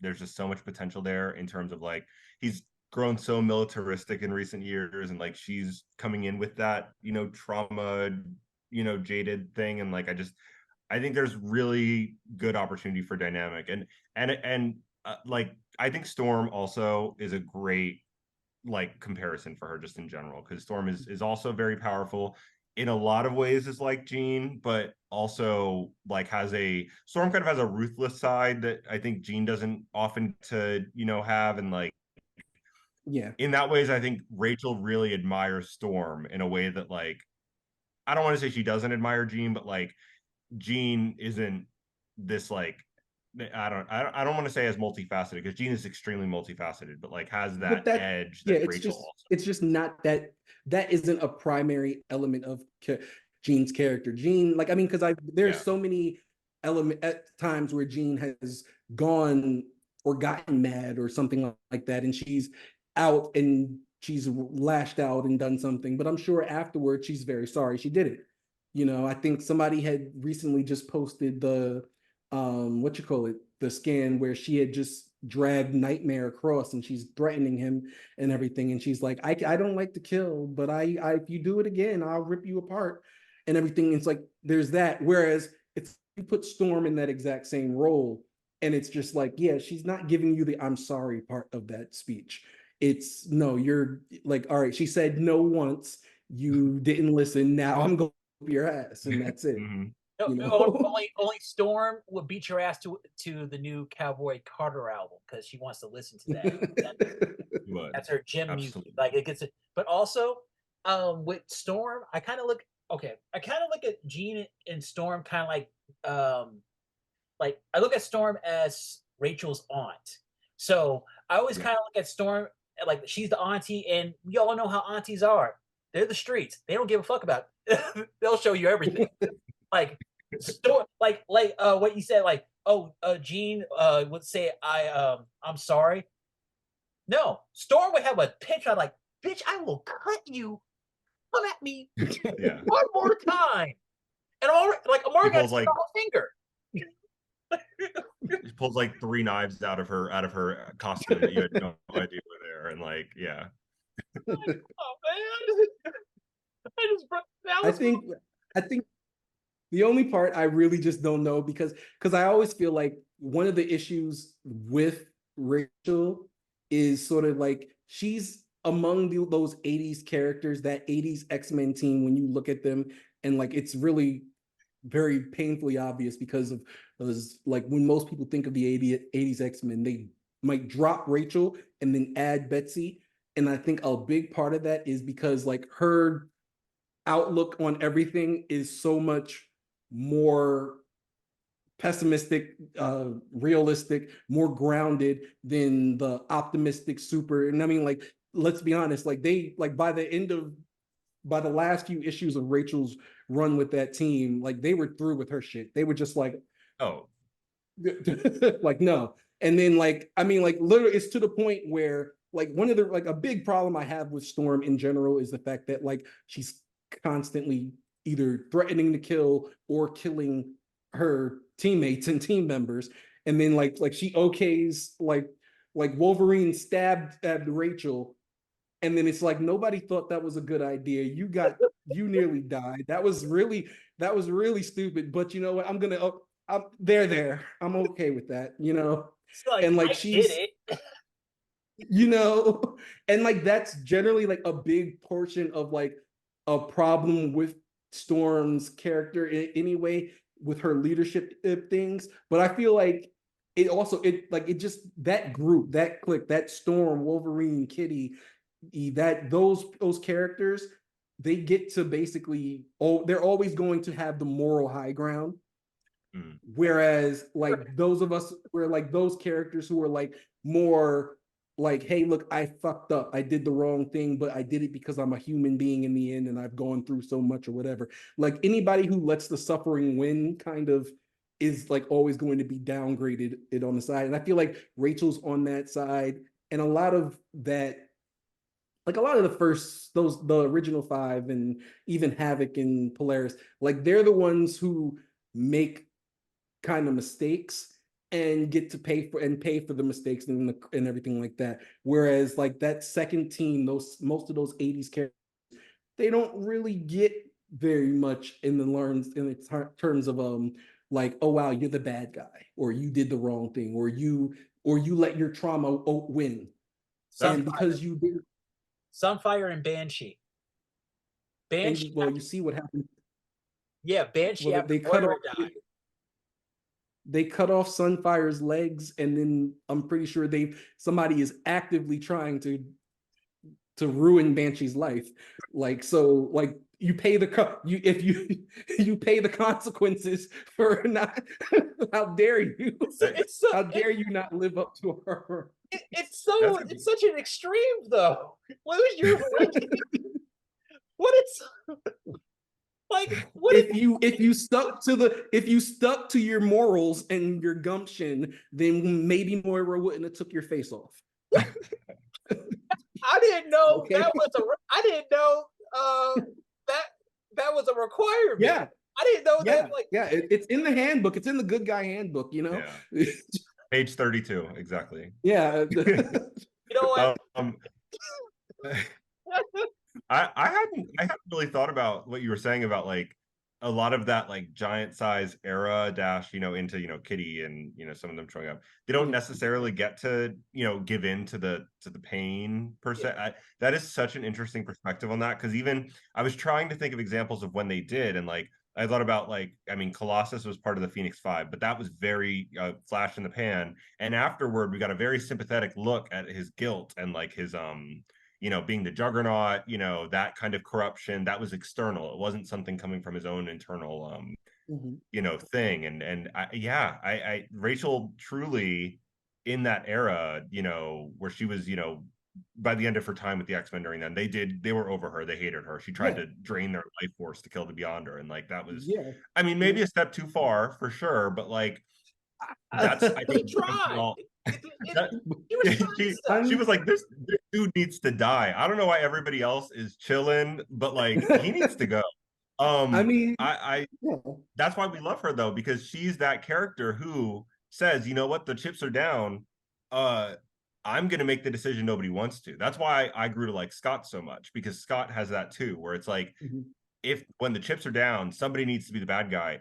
I'll step into that. I don't have a problem doing that, because at the end of the day, the results are what matters. And like, I love that. I was just thinking about that, what you had just said. I really love that perspective. And I think like, even like, because I always say like this, like one of the reasons that like one thing that bothers me kind of about like, because you brought up Colossus, like one of the things that bugs me so badly kind of about him is just him not being like, he's kind of a bit of a punching bag in the fandom a little bit, like just nobody like really sticks up for him or anything like that. Like Nightcrawler can do no wrong or whatever, but like, again, like Colossus is, but then you look at it and it's like, Colossus is the only one of that I could say has kind of made mistakes, because like, oh yeah, he joined the Acolytes.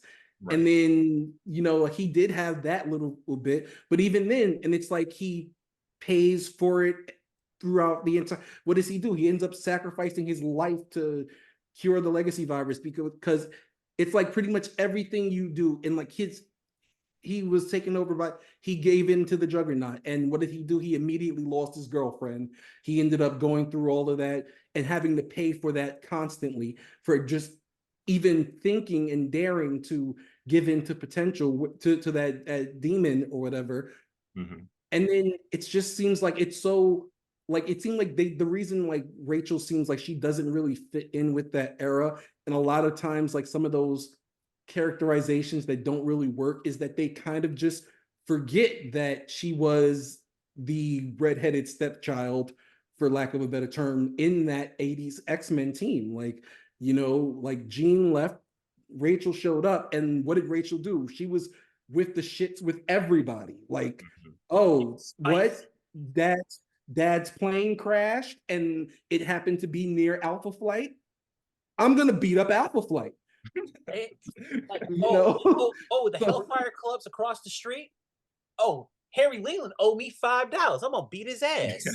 Like three, right? Like you know how bad it is that by the third time, she's running, she's trying to run a fade with Celine for the third time, and she's just like, I'm back again. What did you thought it was over? Like, yeah.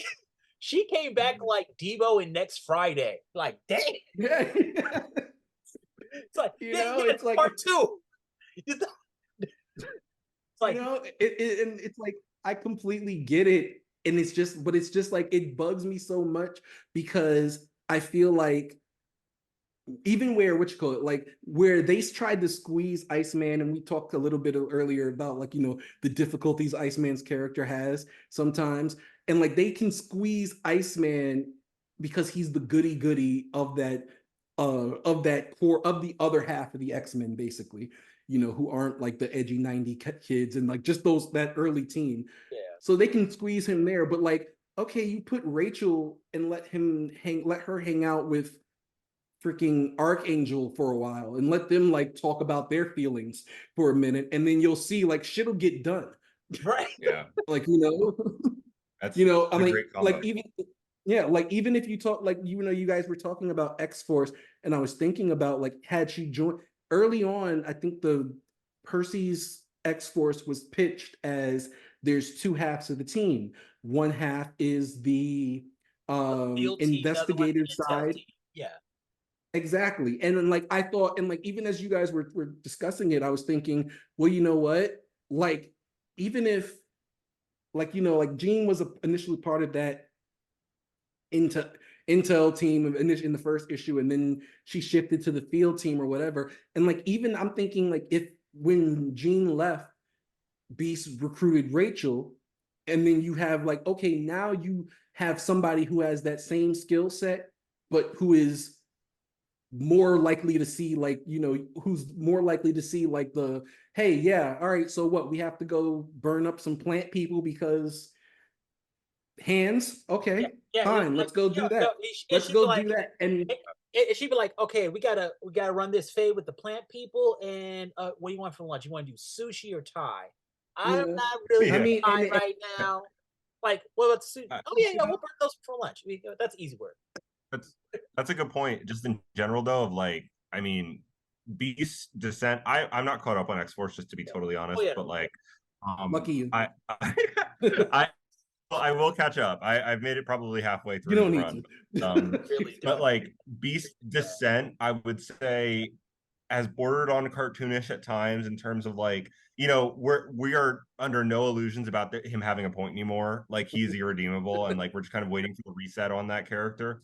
um but at the same time, like I do love that point of like if Rachel had joined, maybe it could have provided some context to why Beast. I'm just saying maybe it could have given us a little bit more of a sympathetic descent for Beast, because I don't think that Beast's descent into this, very controlling, whatever the word I'm trying to say. Call it That's not Magneto. nowhere. We're just gonna call it Magneto from now on. And Yeah, what's so crazy? Call it Magneto. yeah, That's the yeah. Like that's not out of nowhere, and I think there's story potential there. I would have loved for Rachel to show up and maybe just give a little bit more like sympathy to that, because like you said, none of these characters get to give into like darker impulses or just like be a little bit more decisive without it being eventually brought back and retread as, oh well, that was them not as themselves. I think Rachel is one of the rare characters in X-Men who is, we like her because she gives into the darkness, and it's more baked into what's going on, as opposed to like, oh well, Colossus, his acolyte arc, or Iceman when he was evil for a moment and was kind of, that was Yeah. given his repressed memories and all that, or whatever, you know what I mean, like Yeah, that yeah, that's my point. It was really, really a good point you made. All right. I think. Oh, sorry. All right, go. I was gonna wrap it. Like I have one more thing, and I was gonna wrap it up. All right, go for it. Okay. No, my only thing was just that, like, even to have that option with Rachel as a character, like, I think because it kind of brought me back to like, because I do a lot of things when it comes to X-Men and psychics and the feats and stuff like that. And, just debating with somebody. And I'll never forget, we had this moment. There's a moment in AVX. It's actually, I think, the very next issue after she's talking to Scott or something about the Phoenix Force and things like that, and like and what they're doing, and is it right, and all that other stuff.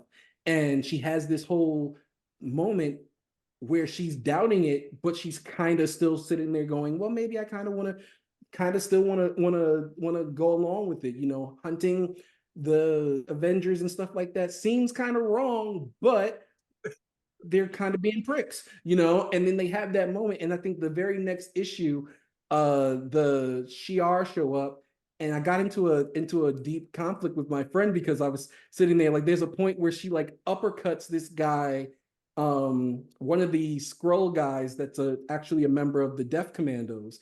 And like his brain, it looks like his brain is possibly flying out of his head. And they're like, she didn't kill him.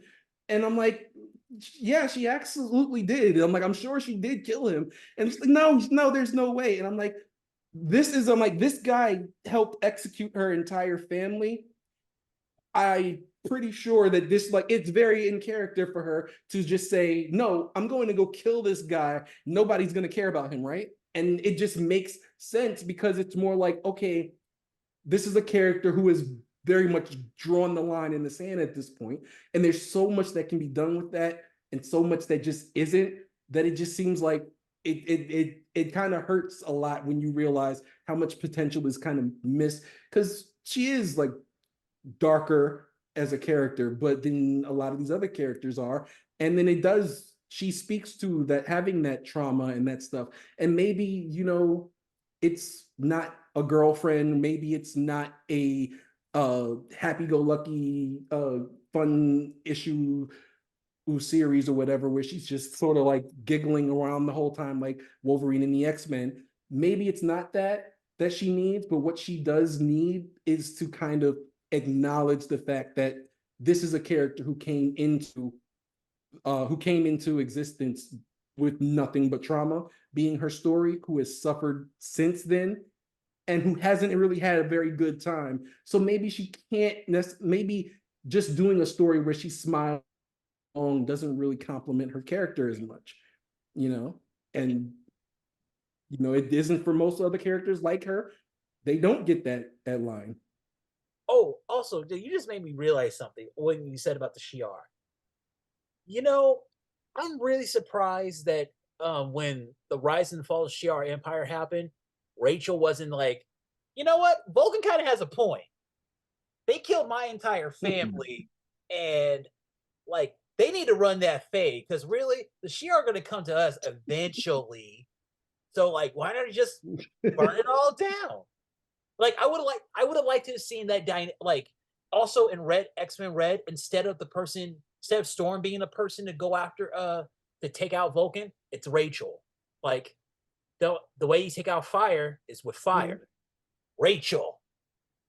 Yeah. And I think Rachel would have fit in that book great also. Just like I think her and Sunspot have a potentially funny like straight man dash, you know, comedic dynamic that is untapped. Like because Bobby's always joking and Rachel is doom and gloom. And I just think that they could have some really funny like, you know, dynamics. That's a character that I think she would naturally play off of.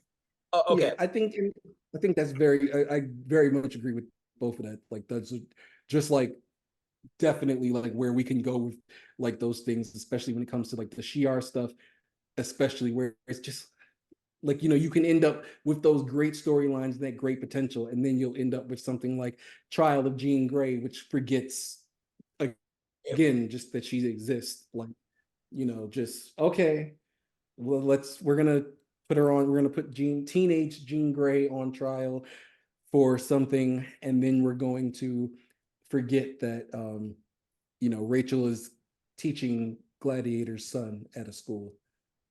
Yeah, like no, let's put her in the thick of things with other characters with Edge, which is a very funny thing because again, you have characters like Bishop who end up with the X-Men, and then Rachel, and then characters like Rachel who should be with X-Force, yeah, right, who just aren't. No, you know, they're just miscast. Right, it's weird. Like it'd be really fun to see her interact with X-Force, like the X-Force New Mutants X-Force. Like she'd be like, oh my god, Sam, I remember that one time you knocked Gladiator the fuck out. That was crazy. like imagine her. Can you imagine time travelers just coming back and say, bro, that what, like when you're older, like Warlock, how do you give Galactus a techno STD. You're a genius. You are a genius. You saved the universe, bro. I just, just weird stuff. Just weird. But all right. I asked you guys, what music do you think Rachel would be listening to? Like, what is she jamming to? I think she would like Kendrick Lamar. Because, like, lately, he's been extra spicy. She like, oh, I like that rap beat. Ooh, I like. It's like I started listening to Future. I can see a lot of that, especially from like especially he's from the album before last. I think that kind of fits in my mind. I don't know. Part of it is like I imagine that she's got two completely separate playlists for like when like it's whatever Kitty wants to listen to or whatever everybody else is listening to, and then like whenever everybody steps out, it's just like 3 Days Grace, like classic, like some type of crash metal or something like that. Any type of just where she can get into her own zone. But then like what are you listening to, Rachel? Oh, nothing, Perry. Wow, what are you listening to? Like, and then just it's immediately goes back into her own zone like that. I don't know why. I just think the X-Men are secret. I'm trying to think of. Oh, sorry. I just think most of the X-Men are secret rap fans. They are all listening to rap. Okay. They're all listening to rap for sure. I was gonna say I didn't come up with like a. Oh, sorry. Oh no! I'm sorry. Go for it. Good. Oh, okay. I just was gonna say. Oh, sorry. You. I was just gonna say my only thing I came up with was, and maybe it's the redhead connection, but and also my own personal taste. But Paramore's last album is really, really good.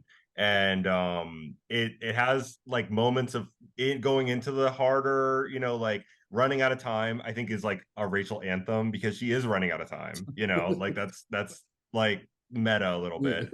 And then you dip into like some sadder stuff like Liar on that album, which I really, really like. I just feel like that album in general, like she was bumping on Krakoa for sure. I think Rachel needs a buddy again. Like, you know how most of the X-Men need like Iceman had Cannonball he had Cannonball and then he had I'm sorry. Cannonball had Sunspot as his road dog and then eventually it was Iceman and it's kind of Rachel needs a buddy who she's not attracted to, who's just like her smash brother. Like if she's gonna go out and like punch Juggernaut in the face, this is the person she would call. Yeah. Oh. It is. Yeah. Mm-hmm. Oh wow. Polaris.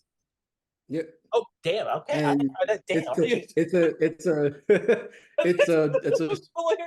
it's a shame that it's a shame that they didn't get that chance to like really like there's no reason that Leah Williams' run should have been cut short, or like if we could have got another 15 issues of that, I feel like it would have really did a lot for those characters. But I feel like Rachel and Polaris, especially, like it's sort of just like immediately like, oh yeah, you know what?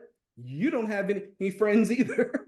I don't have any friends, like, and it's like, because they both have they have friends, but it's like, all right, people are as many people will say like, oh yeah, well look, she, Rachel has Kitty. Rachel's Kitty's best friend. Is she, or is it Magic? Like, oh, and even now, like Polaris at one point was very one note as in terms of her things. Like, I mean, but you could at least say, well, Polaris is friends with Havoc, and then Quicksilver is somewhere on down that line. If you really look at like people she interacts with, and then there's Jean, of course. But then you're like, yeah, but that's like big sister. These two people who don't have any friends really do fit each other very well, personality wise, Bash brother wise, and Bash sister wise, and like really, I think they work, they complement each other. That scene at the beginning of X Factor by Leah Williams, where Polaris is talking to Magneto, and she says to Magneto, because he's trying to kind of cuss her out and tell her what she needs to be doing, and she's like, Dad, just tell me one thing about me. Give me like anything you could describe my personality. Tell me what I'm like. And he has no answer. And he's like, well, I'm about to go find out. I feel like you could like one for one that with Rachel and Scott or Jean, honestly. Like give to them, say, hey, I need to spread my wings. I need to carve out something for myself. And I think that's what X Factor kind of was for both Lorna and Rachel. So yeah, I just so agree. Like they are really naturally two heirs to the mutant kingdom, Magneto and Scott and Jean. Like I really want to see more of them. I think even to add to your point, even like if you had replaced Polaris in that scene with Rachel and then replaced Magneto in that scene with Kitty, and coming off of that X-Men Gold old run where it was like the very first part was, well, your name is Kitty wanted me to embrace the future and do this, that, and the third, so I'm doing it. And it was just, okay, that's kind of weird. And it's like, but then it's sort of more like, okay, you know what? It speaks more to that point of, well, a lot of people want a lot of, I can see a lot of the X-Men and a lot of the mutants and everything like that who are on that side of the fence or are sitting there thinking, yeah, Rachel, you need to let go of that negative future or all that aspect of yourself. And you could put okay, well, what's my character without that? And you don't like that aspect of me, but what is, like, who am I?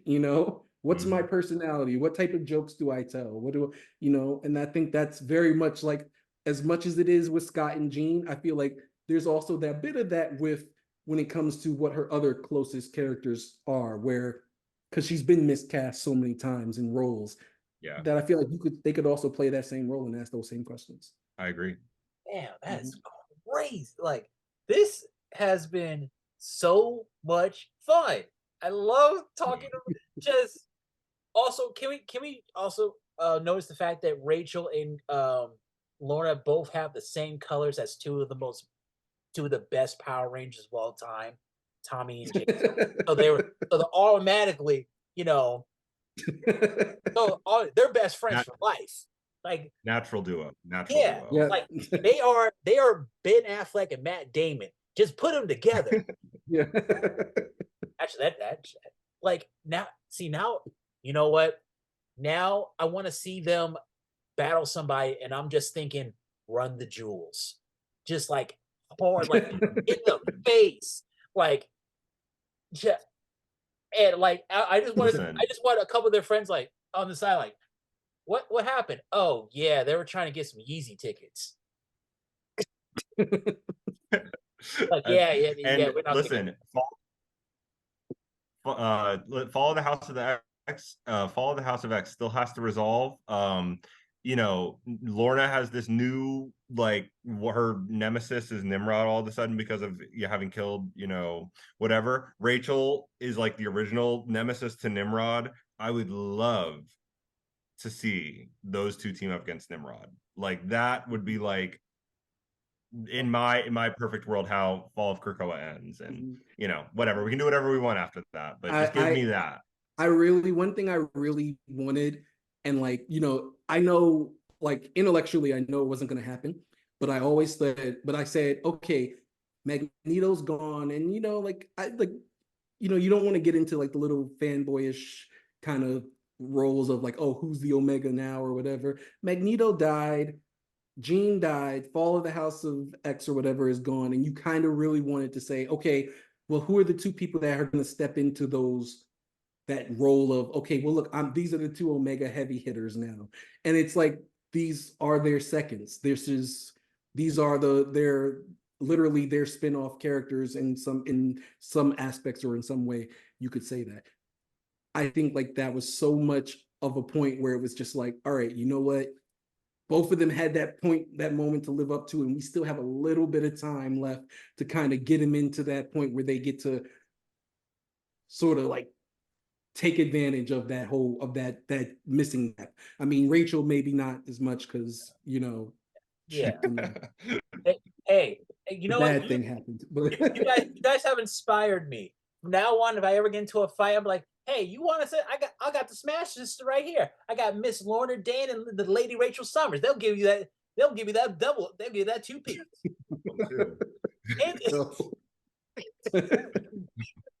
Lady Miss Lorna Dane and the Lady Summers. They'll beat your ass and make a rap about it. Yeah. Oh my god. Absolutely. All right. Okay. I think Lorna Dane is a stoner. I think back in the day, she was a stoner. I think Sheen's Rachel probably got high. I think she smoked Rachel out a couple of times. She's like, so like Absolutely. Like, just imagine like Lauren's like, I want you to tell me about yourself. And she just goes into, oh, my future's like this, and this. He's like, bro, you need this. I can imagine Lorna being the one to put her on. Like that was it. Yeah. Lorna's like passing the blunt, like, I ever tell you about Malice and all the shit, like, you know, like I got trauma, baby. And he's like, you need to smoke this, and we're gonna listen to Outkast. Outkast? Yes, we're gonna listen to Outkast. He's like, all right, well, you know, I've killed, like, you know, oh my god, like I killed like all these people as a child. It was like I was crazy. She's like, yeah, so I blew up my mom's plane. So what? Pass it. Here you go. Right. Now you go. and there's like, you know what, Ray? You're a cool ass chick. It's like, wait, you took out Nimrod, you ripped his head out of his ass? Yeah, I bet. Oh man, I've been wanting to do that. I'm like crazy. Oh, okay. Thank you guys for coming on here. It's been so much fun. We got Cohen representative. We got DJ Multiverse, the Multiverse Anonymous. I'm bad with words right now. I'm 1407. I'm 1407, Great Monk, the living memory. We'll see you soon. That's why he's the GOAT. The GOAT.